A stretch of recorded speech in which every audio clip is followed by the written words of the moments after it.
Thank you, Mr. Hoyer. I now recognize the ranking member of the full committee, Ranking Member DeLauro, for her opening remarks. Thank you. Thank you, Chairman Joyce, and thank you, Ranking Member Hoyer, for holding this vital hearing. Director Vought, good afternoon. Welcome back to the House Appropriations Committee, and thank you for appearing before us today. Ladies and gentlemen, patriots from coast to coast, welcome back to Truth Under Fire, where we expose the spin and defend the founding values of this great republic. Today, we're reacting to a House Appropriations Committee hearing that's been making the rounds online. It featured Democrat Ranking Member Rosa DeLauro absolutely unloading on OMB Director Russ Vought. Now, this wasn't just a questioning, it was a political assault. A full-blown theatrical rant with one purpose: to discredit not only Director Vought, but everything the America First movement stands for. Today, the Office of Management and Budget is perhaps the most critical agency that most people have never heard of. I know you know this well, Mr. Vought, but that is no excuse to thwart and otherwise ignore the law. In the United States of America, if you disagree with a law, you have every right to urge that that law be changed. You can petition or meet with lawmakers, and you can wage a campaign in the court of public opinion. You can run to become a lawmaker yourself. What disagreement with the law does not confer is license to ignore the law, to flagrantly violate the law, and to act as though you are completely above the law. This administration, instead of being laser-focused on the cost of living crisis, it is actually making that cost of living crisis worse. And it has put billionaires in charge of the government and has filled the ranks of civil servants with political allies. For the sake of eliminating accountability and cutting taxes for billionaires, this administration is unlawfully impounding or stealing funds and dismantling agencies, depriving the American people of the programs and services which Congress has created, authorized, and appropriated funds for. You posit yourself a defender of everyday Americans and a champion for restoring an imagined version of America you consider morally and virtuously superior to the country we actually live in. I do not believe your actions, which are inflicting direct harm on the people you claim to support, is in any way reflective of righteous values or of America's constitutional tradition. You support autocracy, not restrained or limited government. You have shown nothing but utter disregard and disrespect for this committee, for Congress as a whole, and for the laws that we have enacted. When the president named you to retake this position, he said that you would, quote, return self-governance to the people, end quote. Yet, you have demonstrated contempt for American taxpayers by gleefully ignoring lawful requirements to provide them and their elected representatives in Congress the most basic information as to how their tax dollars are being spent. During your current tenure, the president has yet to submit a full budget. When it finally arrives, you will have led the most delayed presidential transition for any OMB in history. Despite your shortcomings at OMB, you fashion yourself the acting head of the Consumer Financial Protection Bureau. You have been very busy there, but so far your biggest achievement has been increasing at least 45 million Americans' credit card bills by hundreds of dollars annually by reinstating predatory fees. You have ignored requests from this Congress for information. You stood up the Republican leadership of this committee, several of whom are here today, and you have mocked the Government Accountability Office for affirming what everyone in this room understands to be true. You are unlawfully impounding or stealing congressionally appropriated funds.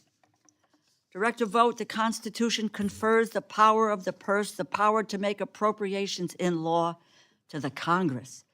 It is right there It's Article 1, Section 9, Clause 7. The courts have repeatedly ruled that there is no inherent authority for the president to impound funds. The late Justice Antonin Scalia, not a liberal torchbearer, proudly proclaimed as much in reference to the Supreme Court's decision in Train versus City of New York. Justice Kavanaugh, then for the D.C. Circuit, wrote, and I quote, "Even the president does not have unilateral authority to refuse to spend." And Chief Justice Roberts, during his time at the White House counsel's office, stated, and I quote, "No area seems more clearly the province of Congress than the power of the purse."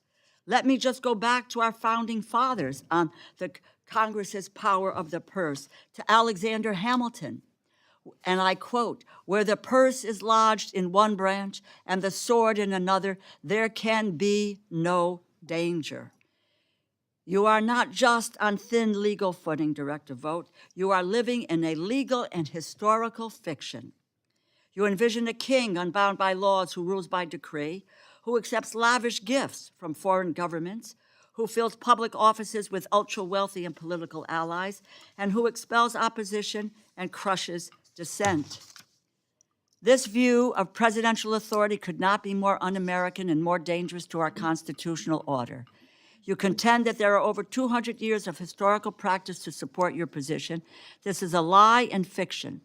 I have reviewed your pseudo-history, and nearly every instance you claim supports your position of a president king, unbound by the American system of checks and balances, is either irrelevant or an exercise of discretion explicitly granted by the Congress in law. Presidential impoundment power is a myth. You do not just have to take my word for it. The Constitution, the courts, Government Accountability Office, and the American history would tell us you are breaking the law. Through the OMB funding freeze, which touched communities nationwide, you have attempted to seize control of the government and impound funds far beyond what is permitted by law. And in venues across the country, the courts have broadly, unequivocally told you, quote, "No, you do not have the authority. You cannot unfreeze unilaterally funding across the government that has been appropriated by the Congress." The courts are making clear that you grossly overstepped your authority. You have had your day in court, and the courts have rebuked you. They have said no, no, and no. None of this is surprising. Project 2025, which you co-authored, laid out your blueprint for concentrating absolute power, not just in the White House, but in your own hands. Your colleagues, secretaries, and heads of major agencies have testified before us in the last several weeks to exactly this point. Your office has promoted your own goals over and above the people President Trump has handpicked to run his administration. You have also said that you want to traumatize federal employees, civil servants, as if inflicting trauma and creating a culture of fear and doubt will somehow make this government more efficient. Mr. Vought, be honest. This is never about government efficiency. In fact, an efficient government, a government that capably serves the American people and proves good government is achievable, is what you fear the most. You want a government so broken, so dysfunctional, so starved of resources, so full of incompetent political lackeys and bereft of experts and professionals that its departments and agencies cannot feasibly achieve the goals and the missions to which they are lawfully directed. Your goal is privatization, for the biggest companies to have unchecked power, for an economy that does not work for the middle class, for working and vulnerable families. You want the American people to have no one to turn to but to the billionaires and the corporation this administration has put in charge. Waste, fraud, and abuse are not the targets of this administration. They are your primary objectives. I thank you, I thank the chair for his indulgence, and we look forward to your testimony. I yield back. Well, I thank you, Ranking Member DeLore. Let's break it down, and I'm going to give it to you raw, real, and unapologetically patriotic. DeLauro opens with a sermon about the law, talking about obeying laws and respecting Congress. Okay, sounds good in theory, but where was that moral outrage when Democrats were encouraging sanctuary cities to defy immigration law, or when liberal mayors ordered police to stand down as rioters burned cities to the ground?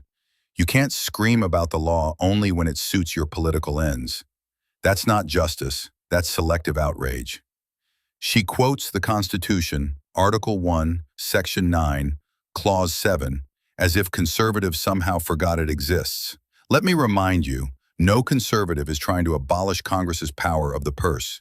But you know what we are trying to do? End waste, end bureaucratic overreach, and hold accountable the agencies that bury funding into programs Americans never voted for and that don't serve the interests of our people.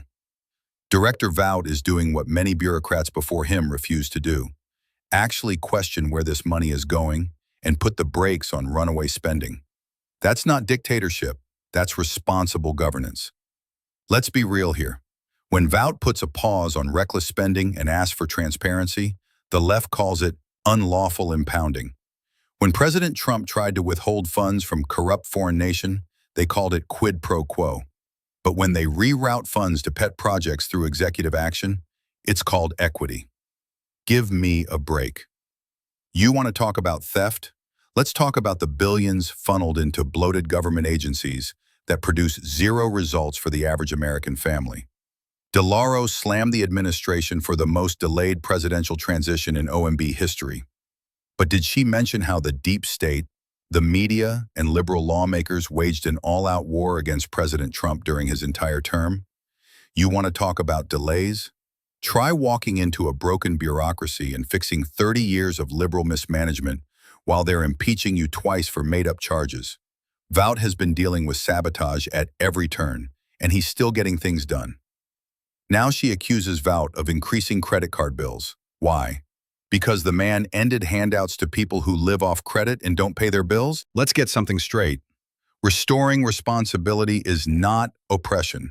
It's called being an adult. If you rack up thousands in debt and expect the government to erase it, then you're part of the problem. We don't need government programs that enable irresponsibility. We need a system that rewards work, planning, and accountability. Ah, yes. Project 2025, their latest horror story, a conservative-led initiative to streamline government, fire entrenched bureaucrats, and return power to we the people. But to the left, that's a blueprint for dictatorship. Let's be honest. What they fear isn't authoritarianism. What they fear is a government that finally stops working for them and starts working for you. Vaught's Project 2025 aims to dismantle the administrative state. That's why they hate it. DeLauro accuses Vought of trying to traumatize federal workers. Boo-hoo. Listen, if bureaucrats fear losing their jobs for not doing their jobs, good. That's not trauma. That's called accountability. You show up, you serve the people, or you go home. We don't need six-figure salaries going to people who hate half the country and can't define what a woman is. They say Vought wants to break the government. No, ma'am. He wants to fix it by tearing down the bloated, unaccountable mess it's become. The left wants a government that manages your health care, your energy use, your speech, your social media, your guns, every part of your life. But the second someone like Vought says, maybe we need less government, they cry fascism. Freedom is not fascism, and downsizing government is not authoritarianism. It's liberty. She whines about billionaires running the government. Oh, you mean like George Soros funding DA races? Or Silicon Valley elites pushing censorship from behind the scenes? Spare us the moral panic. The left has its own billionaire class, and they're doing way more damage. At least our side wants to make the economy grow, not collapse it under socialism. Folks, this whole hearing was political theater. They fear Russ Vought because he's effective, because he challenges their sacred cow, the bloated federal beast that feeds off your paycheck and gives you nothing in return. Director Vought wants to return the government to its constitutional boundaries, and that scares people who rely on bloated, inefficient government to maintain their power. But we're not afraid, because we, the people, are awake. We see the games, and we're not backing down. Like this video, share it with a friend, subscribe for more Truth Under Fire, and drop a comment below. Do you support Russ Vaught's reforms? Should the government be smaller and more accountable? Until next time, keep your mind sharp, your heart strong, and your country first. God bless you, and God bless the United States of America.